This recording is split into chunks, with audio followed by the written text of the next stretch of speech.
Hello, this is Shambhavi. Welcome to Satsang. Satsang is an ancient spiritual practice from India. It means being in reality together. I give Satsang live every Wednesday and Sunday night in Portland, Maine.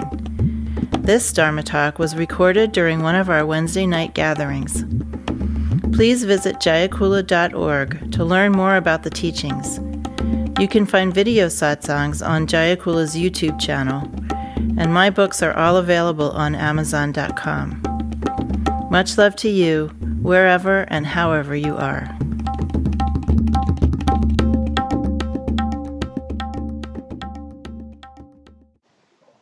As we've seen from the discussions this past few weeks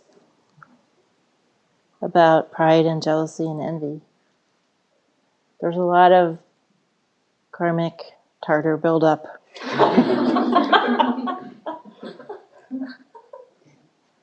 And the ways that people have devised to protect themselves from openness and naturalness are very complex and convoluted.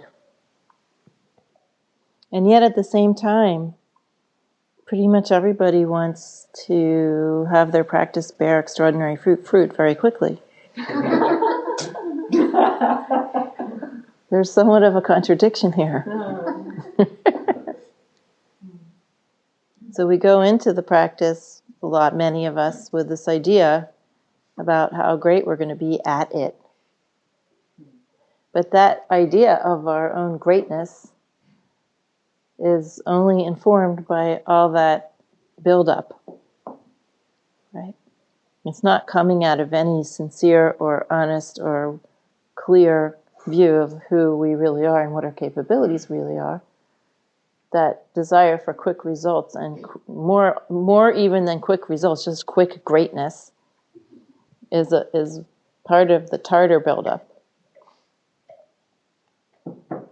So as Ma says, it takes a long time because we have all of this karmic entanglement, and before we can really enter full on into our practice, a certain amount of clearing out has to be done.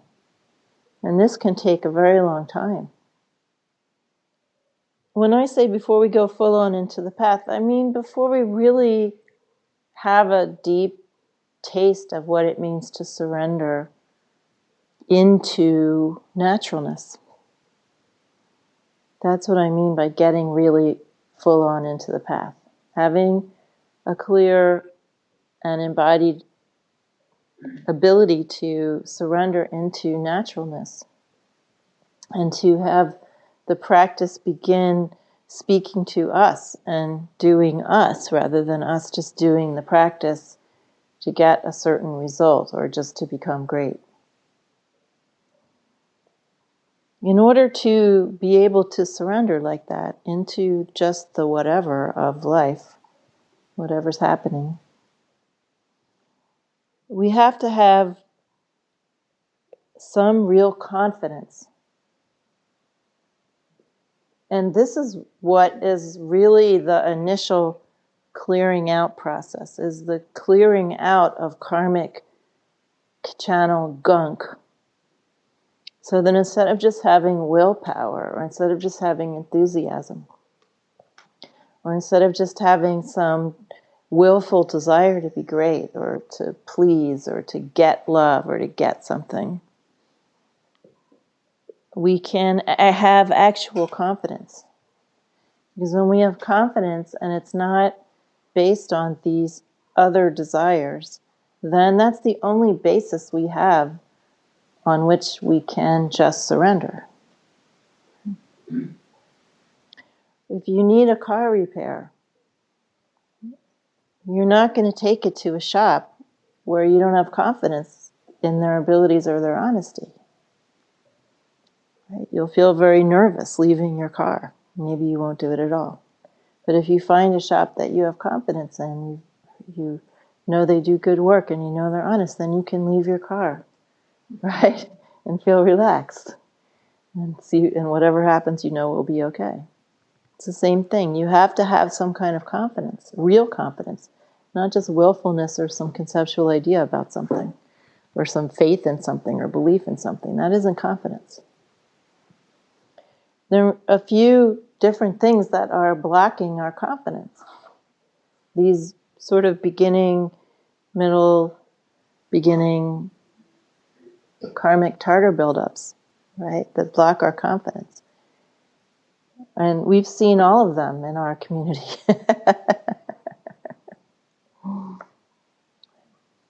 The number one blockage is you're just so involved with all your bad feelings about yourself that you can't even feel anything outside of that, right?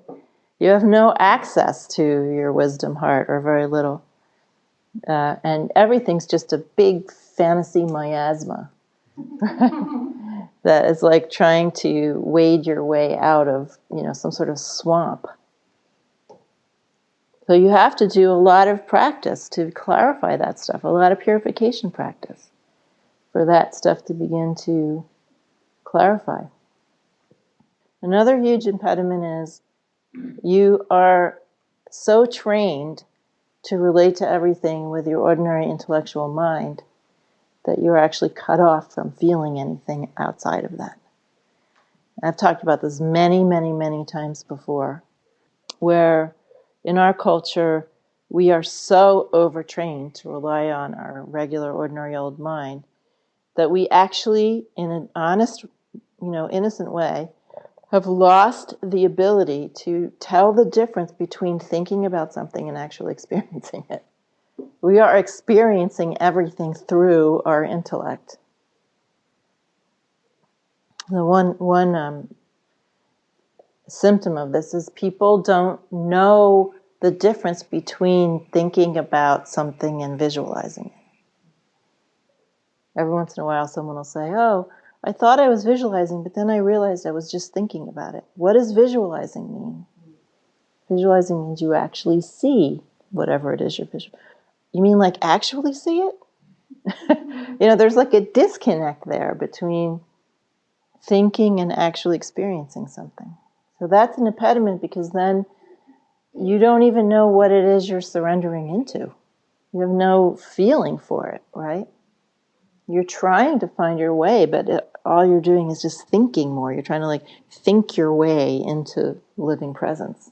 You're trying to think about the steps for surrendering into this thing that you're thinking about. So it all just becomes this sort of prison of thinking. So that has to be purified by doing a lot of practice in the beginning. A lot of practices that help you to get out of your head and more into sensation, so that you can begin to identify or remember what it really feels like to be alive.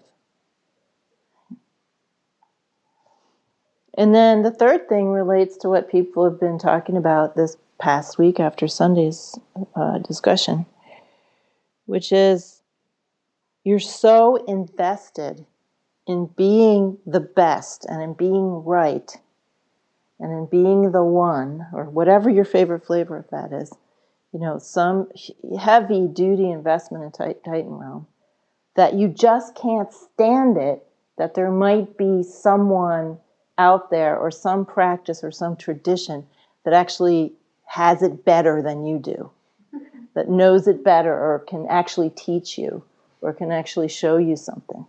So you're constantly at war with the teacher or the teachings or the tradition or your own practice, because you just don't want it to be better than you.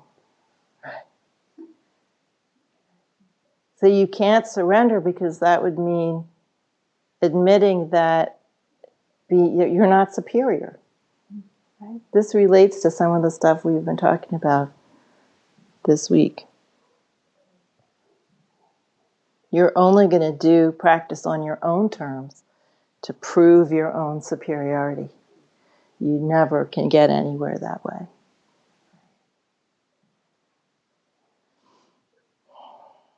So these are the three major ways that I see people expressing these blockages to having real confidence.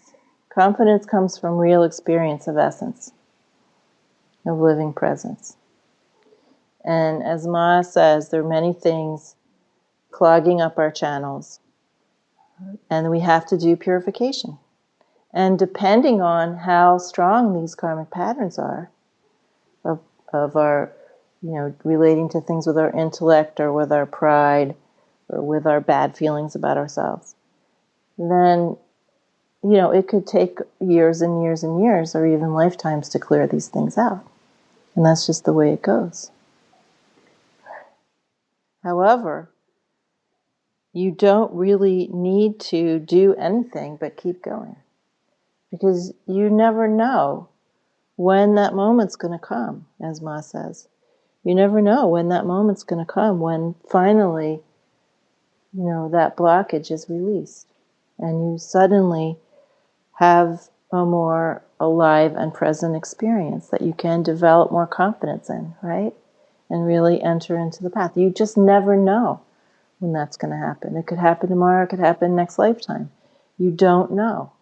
So you just keep going. The best way to keep going is without any particular goal in mind, and with simply an attitude of exploration towards what is actually happening.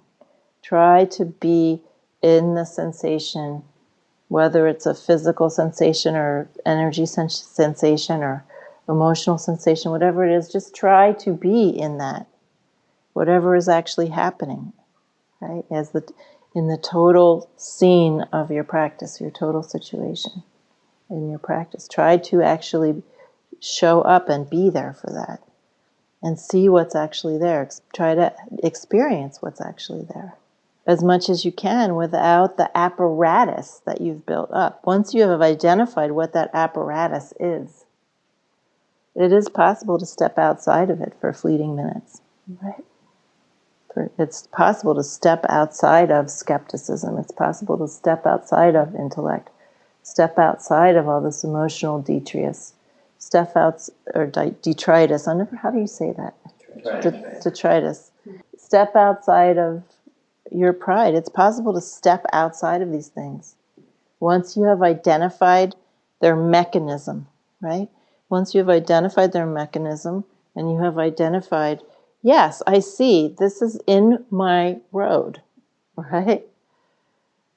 Then you can experiment with just stepping outside of it for a minute. It is possible to do that. And see what else is there. Not with a goal, though. Not with a specific goal. I'm going to step outside of this because I want to experience blah, blah, blah. You're already lost it. It's like you walk out your front door, you don't know what's out there.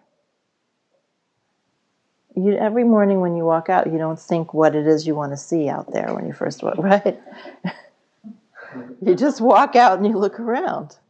That's what you have to do. So while you are still heavily identified with these patterns, if you're too heavily identified with them, you won't come to any teachings anyway. So I can assume that anyone that even comes and sticks around has some inkling of wisdom seeping through that's telling them, at least in a semi-conscious way, that this might not be the best way to continue in life. Otherwise, if you didn't have that, you wouldn't be here. Right? So there is some wisdom getting through. And then you go through some processes, and I think that this is, for some people, been happening the last few weeks.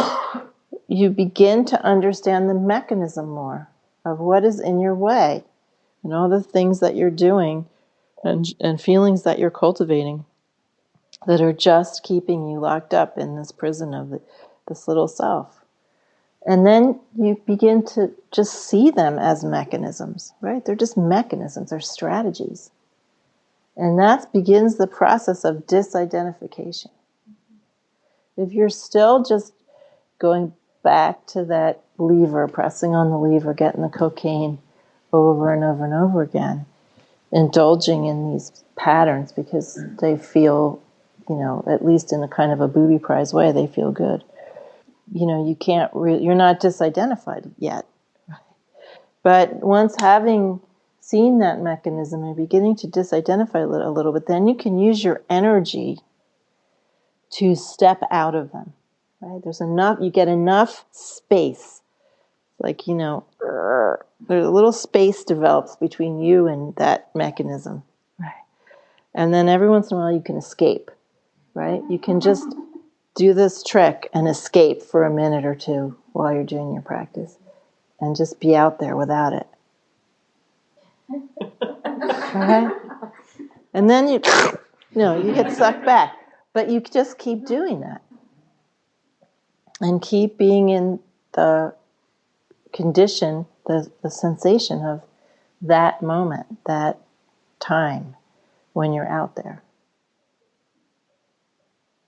I was talking to somebody last week about how constantly bemoaning yourself and generating this experience of shame and self-hatred is a strategy.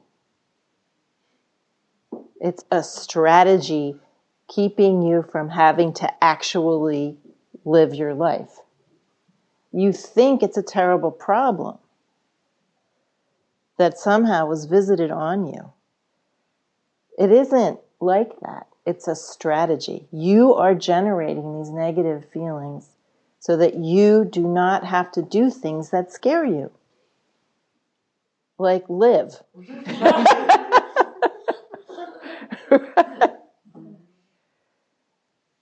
Because you're afraid of the live wire quality of being alive.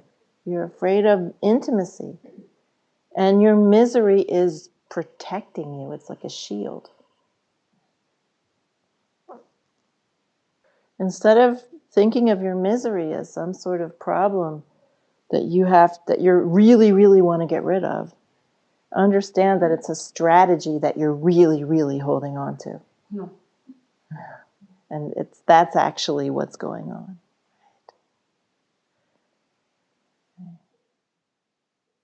If I'm like, oh, I'm so miserable, I hate myself, I don't have to do anything.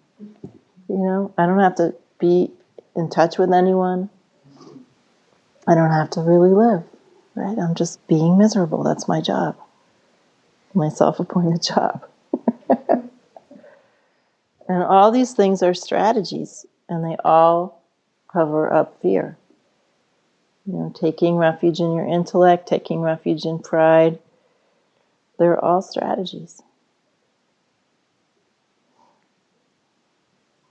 And once you begin to understand that and experience them as strategies, that's the first step in purifying those channels that are clogged up with that stuff. The best thing you can do is give up any fantasy about yourself. A fantasy isn't necessarily something that's not true. It's something that you're using to create a story about yourself. Give up the fantasy of your misery. Give up the fantasy of your smartness. Give up the fantasy of your superiority. Live without it. Have the courage, have the guts to be without those fantasies. Who are you if you're not superior? Who are you if you're not miserable? Who are you if you're not smart? Have the guts to step out of that. Because it really doesn't matter what you think of yourself. You are what you are. What you think of yourself is irrelevant. And believe me, what you are trying to project to other people is not how they are seeing you. Bhairavi posted something wonderful on Slack about how she dilly-dallies in her room and then comes down at the last minute to go out, so that everyone will think she's really important and busy. Everyone doesn't think that. Everyone thinks she's being a bitch. Because she comes down with this, disgruntled, defensive, aggressive look on her face, kind of a don't bother me, I'm busy face, and everyone's like, ugh. That's really unpleasant. I hope she leaves. No one's sitting there thinking, oh, Bhairavi's so busy. She's so important. I feel belittled, It just, and that goes for all of you. It's not working for any of you. Whatever it is you're trying to project, very few people are reading you the way that you want to be read.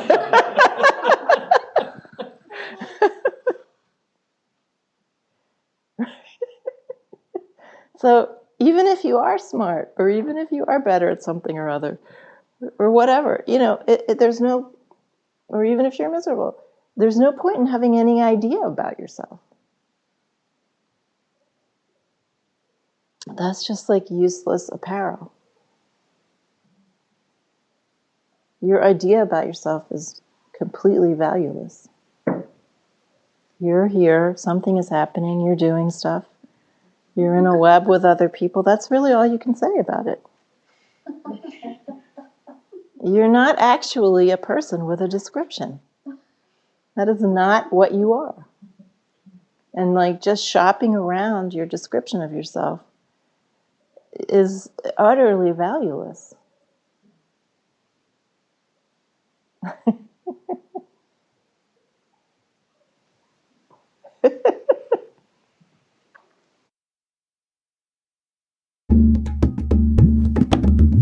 Jayakula is a nonprofit community offering opportunities to learn and practice in the direct realization traditions of Trika Shaivism and Dzogchen. We are based in Portland, Maine and Portland, Oregon. Visit jayakula.org to explore more of our offerings.